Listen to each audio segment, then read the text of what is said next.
there is this thing. All beings seek liberation. But they are divided into, all beings not. All beings seek liberation or enjoy it. So among those who seek liberation are those who seek it in the wrong direction, which is most of mankind. And it could be said that those seek liberation unknowingly, whereas there is a smaller proportion of true seekers who seek liberation knowingly, because they have had a glimpse of it. And in the Christian scriptures they say, God says, you wouldn't look for me unless you already knew me.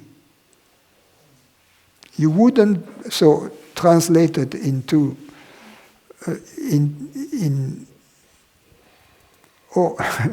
Eastern language, you wouldn't seek liberation unless you already had a glimpse of it,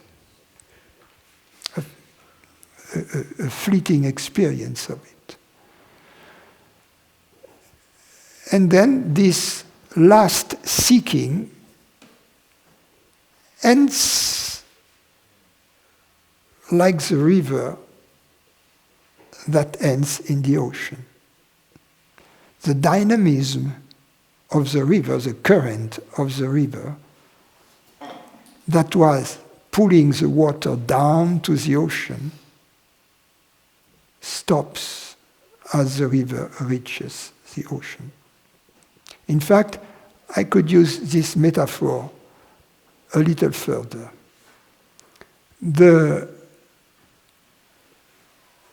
All beings, knowingly or unknowingly, are like the molecules of water running down along the slope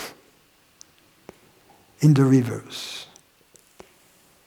When they reach the ocean, this moment is tantamount to moksha, to the liberation. They are already liberated, right? Because they have reached the ocean. Nevertheless, through inertia, through the acquired momentum, the current continues a little bit into the ocean for a while, and then loses itself in the ocean. That residual movement of the water would be tantamount to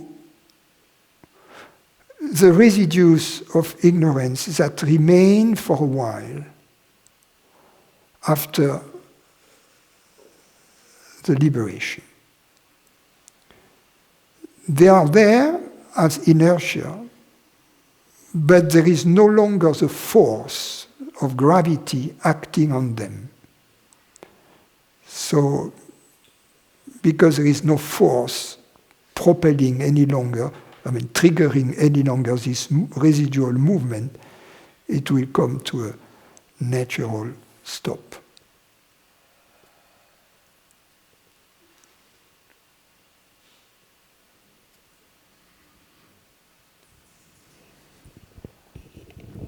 That's the perfect segue into this question about the relation between presence and relaxation. It occurred to me during meditation that the presence is always available or on. Our being is being. So there's not any sort of sense that, like a contraction or sense of anxiety which is the sensation in the body, that limits presence really. But because these days I'm noticing like there'll be contraction, and then I notice it, and there's just a sense of release or expansion, and I feel more present, but it's just the mind relaxing, right? It's not, because presence is always there, it's just, you're just opening to it more.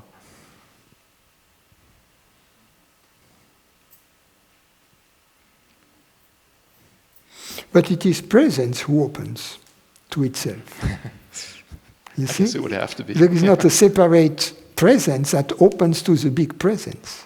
Right, I'm not doing it. The decision to surrender, if you will, comes from presence itself. It's presence surrendering to itself. That's the power of it. So when we give up, when we surrender, it's not a separate it is not the separate entity that surrenders the sense of separation.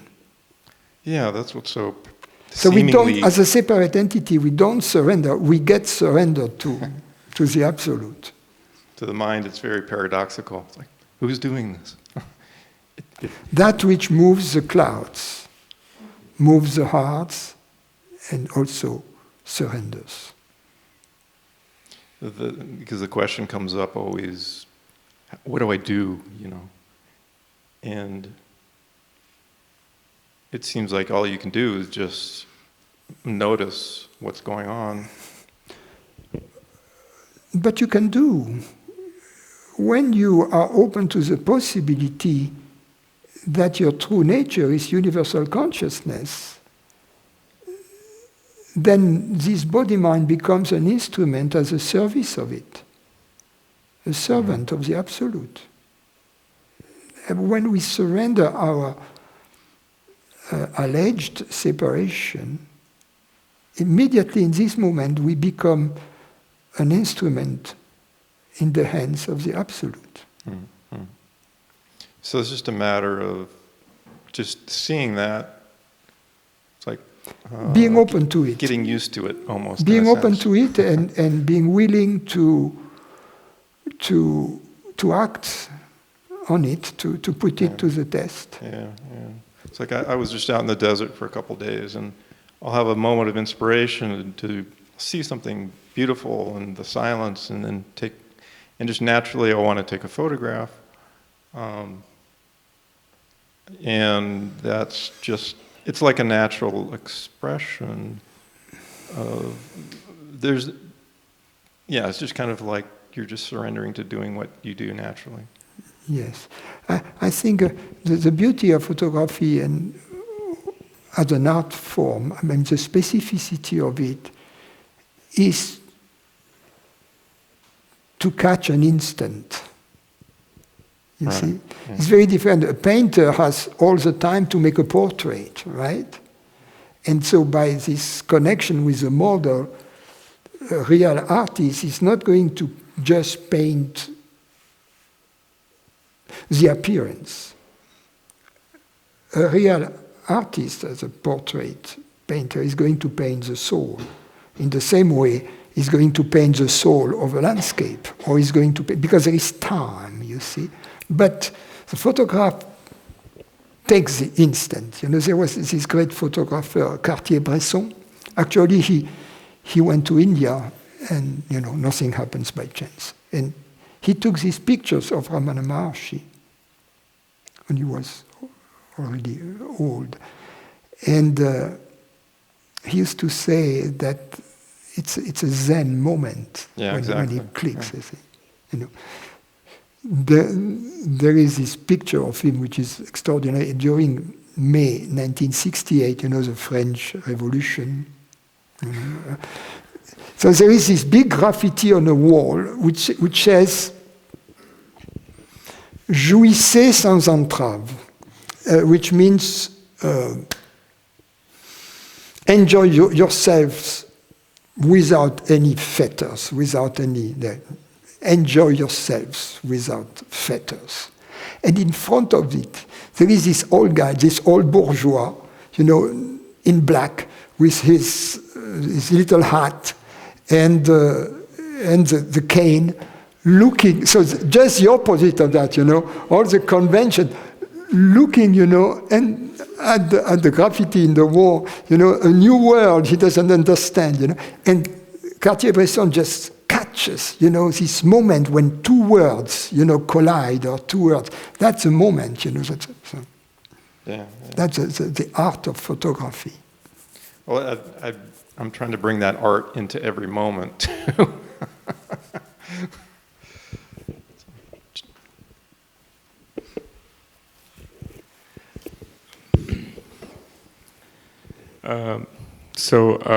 My question is, the world which has a limitation, that our lives, like trying to maintain a balance between jobs and stuff. So in this world, the expectation is, or your job expectations are, you stay planned, or you think ahead, you think of the future. But in spirituality, it is quite the opposite, that you stay in the present, you don't plan. So how can we find a balance between the two without one damaging the other or coming in the way of the other? Well, who said that in spirituality you don't plan? Yeah, you see, the apparent conflict or contradiction here hinges around, because the real question about planning for the future is planning for whom? Right? So, if it is planning for consciousness, for the Absolute, I mean, the Absolute has planned already, so there is no need to plan for the Absolute, right? Yeah. Now, if it is planning for this body-mind or that body-mind in my family or my friend or my country or whatever, that's a different matter. Then it's not planning for the Absolute. It's planning for this or that. And then the question is, what is good planning? And good planning for that is good planning by the Absolute. In other words, to make oneself as a planner transparent with regard to the belief to be a separate entity, and be open to the Absolute planning for it. In other words, such a planning has to be impersonal, has to be made under the assumption that consciousness is universal, that it shines in all beings, right? And then this planning has to be consistent with truth, love, and beauty. You see, and the best effort has to be made to plan as in accordance with that. Because by doing so, this body-mind puts itself at the service of the Absolute, you see. It becomes a universal instrument. And then you will see that this planning, even if sometimes it seems not to work in the world, something serendipitous will happen in the world that will kind of justify this planning. You see, that will complete the work, because it's a cooperation with the Absolute. It is not in opposition with it. When it comes from the person, from me separate, me versus them, me versus others, then it is in conflict with the universe. But yes, so it's okay to plan for retirement. It's okay to plan for college education for your kids. It's okay to have a house and to have health insurance or whatever. You see what I mean? It's okay. I would say not to do that is not really spiritual. What do you want? You want your kids to be miserable? And right.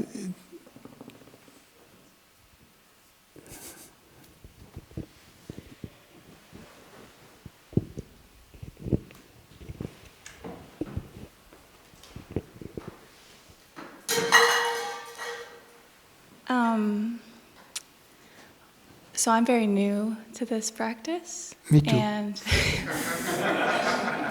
And it is the first time that I've been doing different meditations, but this one is the first time where it really feels like I've kind of like hit some truth that like just really resonates with me.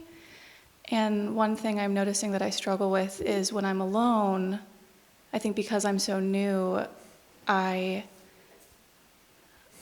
I understand it really well when I'm alone, and it makes a lot of sense when I'm alone, but, and I'm able to like practice it well when I'm alone. But then in social situations, it's a lot more difficult to not feel like a separate self. And where I just have a question there is, right now I'm kind of isolating myself because I want to strengthen that practice alone first, and I'm not sure if that's a wise approach. Is it something where I should, I guess like should I kind of go through this isolation to really stabilize it by myself before I kind of socialize again?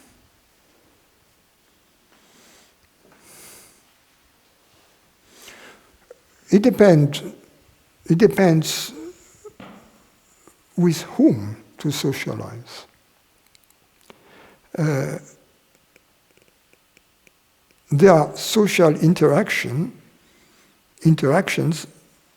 that are beneficial, and that there are social interactions that, at least in the beginning, are not beneficial. So, why, for instance, reject help on the spiritual path? That doesn't make any sense. In my case, I wanted to meet a teacher because I needed to find a living model. And also I had questions, the answer to which I cannot find in books. And for instance, the main question is inner peace, causeless peace, causeless joy. You know, it's the true human relationships, what they ought to be. You see, to feel open in the presence of others. So the guru, in my case, acted like a can opener, so that with him I opened my heart, and then it was easier to be open in the presence of like-minded friends, you know, in the Sangha. And then in the presence of some people outside, you know. And of course, in a perfect world, you would feel comfortable with everybody around it, but, you know, with serial killers and rapists, I'm not sure you could feel comfortable. The tough yoga exercises are often close in the family, you know, mothers, fathers, in-laws. So, and these are our yoga exercises. They are good, you know, they are there for good reasons. You have to master those exercises. But usually life supplies us with plenty of those, that there is no need to seek extra yoga exercises by associating with people who are unpleasant and with whom we have no real need to associate. You see, so this we could keep to a minimum.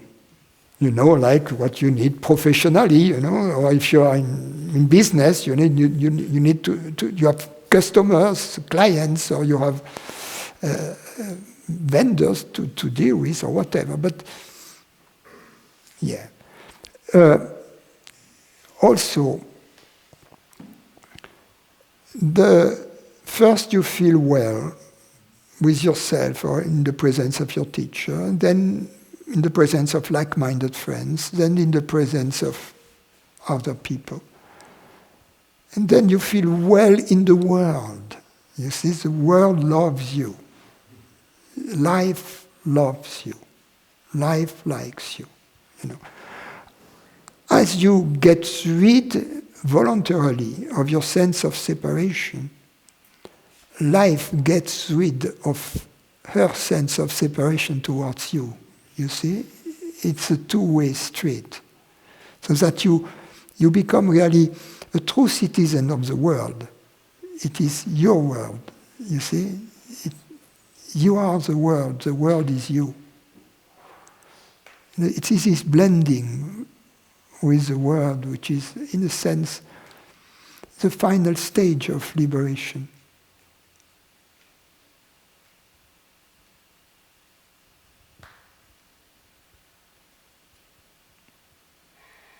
Don't reject help if your heart desires it. Don't seek it if your heart doesn't.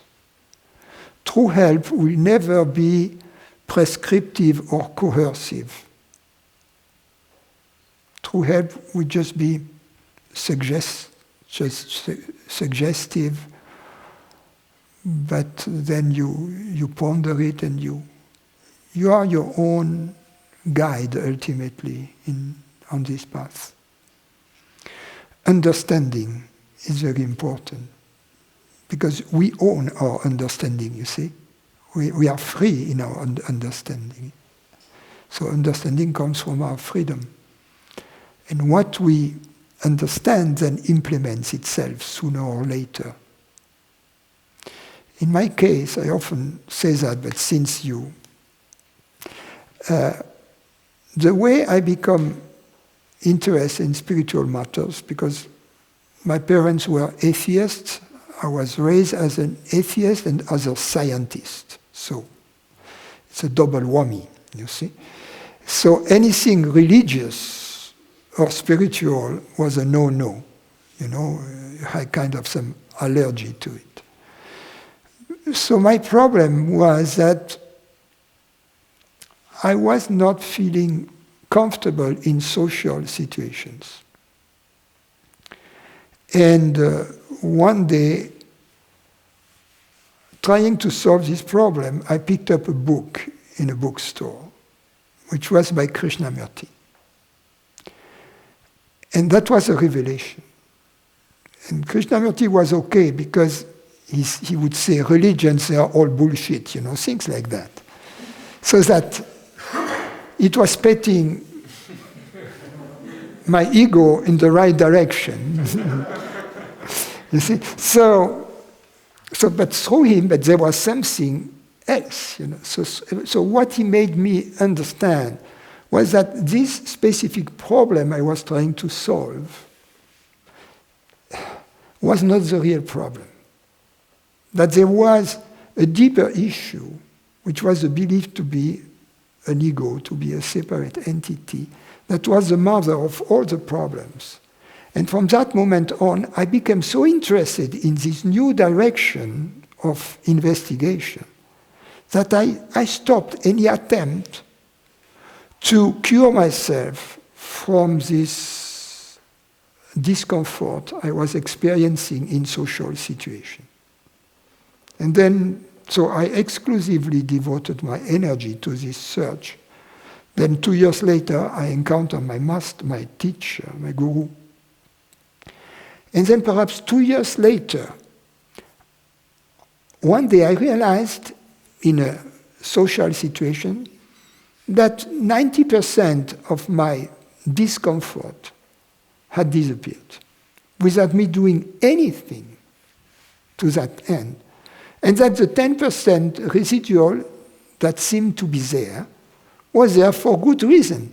Because there are people, when you associate with them, you experience discomfort for good reason, because it is God telling you, get the hell out of here.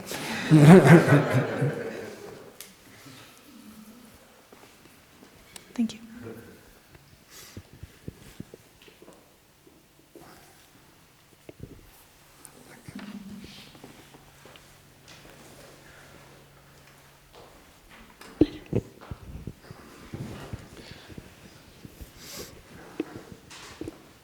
Francis, you mentioned earlier with Farzad something about inertia, and I don't know, I think that struck a chord with me because I feel like there's a lot of things that I do that's just like, I don't know, I kind of go along with, I don't know, they just feel more like habitual patterns of separation. Like, why the hell am I still? Yeah, but these are what is called the vasanas. Mm. But the worst habit of all, by far, is me as a person. So it is the one we have to detect first.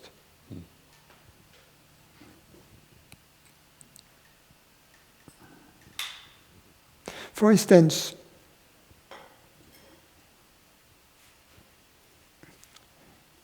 if we think vasanas are my problem, for whom? You see? So here you have it, you discover then, so you're understanding that vasanas are not the problem. The problem is the one who is having a problem with the vasanas. Mm. Yeah. You see? So it's important to go always to the root cause and not to waste our time with ancillary issues, such as the vasanas. Mm. Because it's the same thing as the previous question. I could have spent the rest of my life trying to get rid of my shyness, but I wouldn't have done anything about my fear of, I don't know, of being sick, of my fear of what may happen to my children, my fear of losing my job, my fear of this, of that. Yeah. You see? Yeah, so I guess my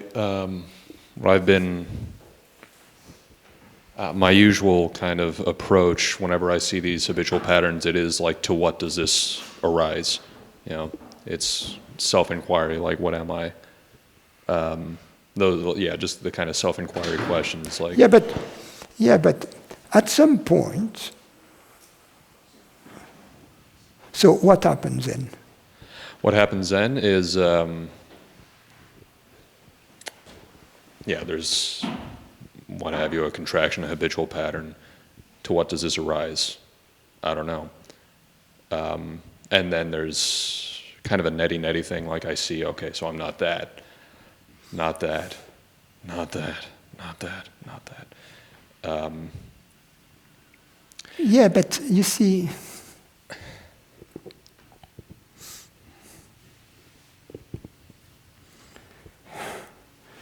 to ask the question, to whom or to what does this arise?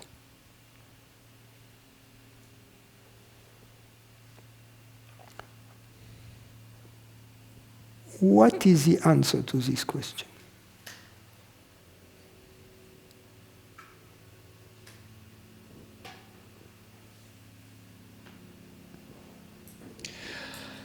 When you do that, what is the answer that comes to you? I mean, it's not really like a positive. I'm asking you. Yeah. What is the answer that comes to you when you ask this question?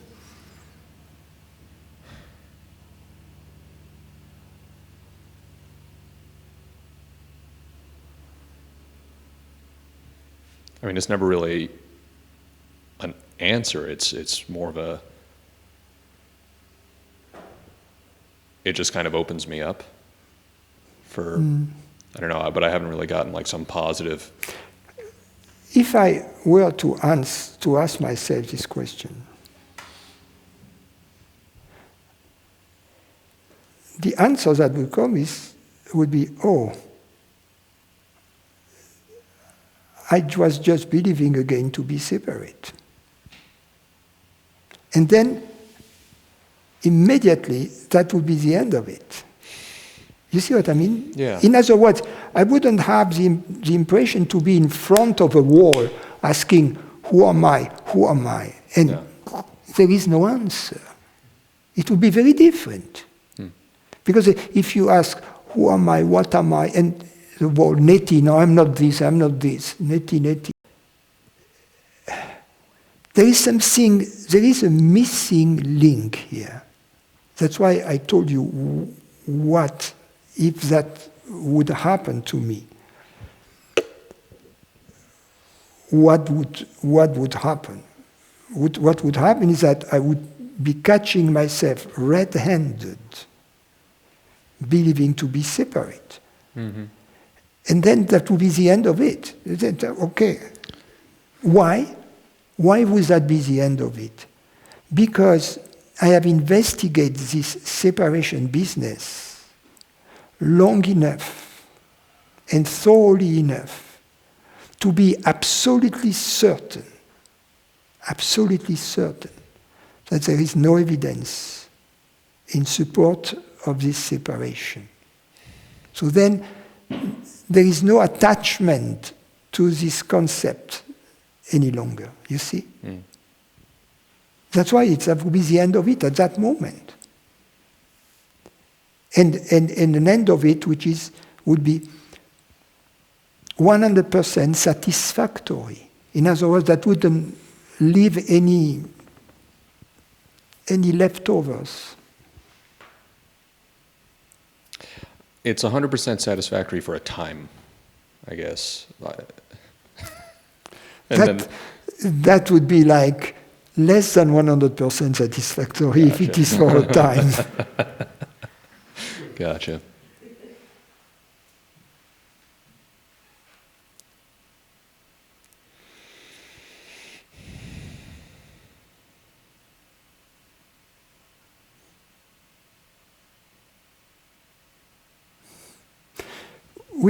We have to see that any attempt in the inquiry that is aimed at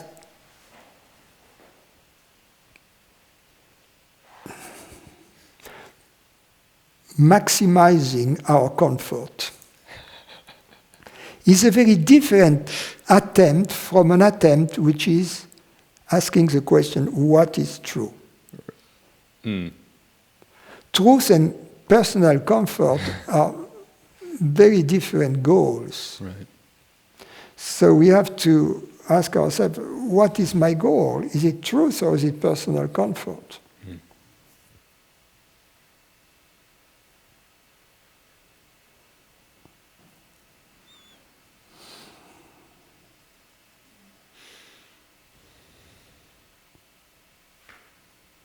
I think maybe a part of me was under the impression that they might be one and the same, but maybe not. Certainly not.